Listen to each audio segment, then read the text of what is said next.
Yun. Ang ganda ng weather, no? Ayan, time check 2:30 ng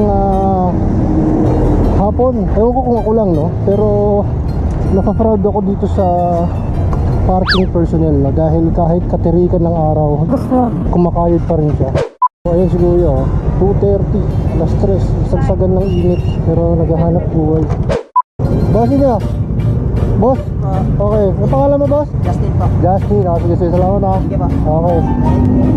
Ayan, so nakaka-proud lang si Kuya dahil kahit trick na yung araw, hanap buhay, no? Okay, lumalaban siya ng patas.